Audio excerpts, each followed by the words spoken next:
I've seen the footage from that camera, and it is chilling. Boelter knocked on Senator Hoffman's front door and repeatedly shouted, "This is the police, open the door." Now, fortunately, the state representative was not home. She and her family were gone on vacation, and so Boelter left. Home of a Minnesota state senator who lived in New Hope, Minnesota. I believe it was like a reflective black things that you would buy to put on like a mailbox, like your address on a mailbox. Political assassinations are rare.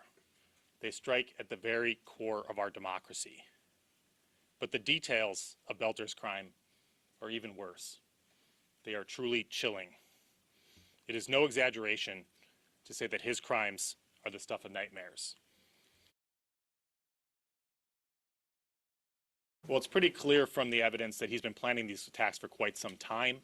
There's voluminous writings, as you've seen in the reporting, that were found both in his car and his house about his planning, lists of names and individuals. In terms of the why, it's unclear. With respect to the potential motive, let me say this. There's been a lot of press coverage and speculation and discussion of a manifesto. I've seen nothing like a Unabomber-style manifesto in his writings. He had many, many notebooks full of plans, lists of names, surveillance, efforts that he took to surveil and locate the home addresses and family members' relationships with these elected officials. But I have not seen anything involving some sort of political screed or manifesto that would clearly identify what motivated him. This was a political assassination, which is not a word we use very often in the United States, let alone here in Minnesota. It's a chilling attack on our democracy, on our way of life. It's only the most recent example of violent political extremism in this country, and that's a trend that's been increasing in recent years, and that's unfortunate.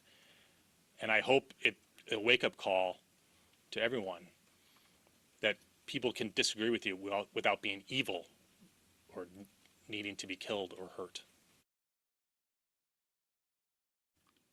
Political violence has no place in this country.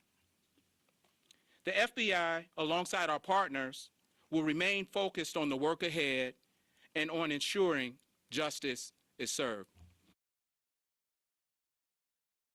In situations like this, we have individuals that step up to serve their communities. They are elected officials across our state, and when an individual chooses to target them for their role in representing all of us, it's an incumbent upon all of us to put all the resources forward to hold that individual accountable, to seek justice, and to make sure that we are working together to show the community across Minnesota and the United States that political violence is never okay. Had they not foiled the plan, essentially took his vehicle away from him, which involved all his maps, all his names, all his weaponry, I would be very scared what it would look like over the next few hours had we not done that.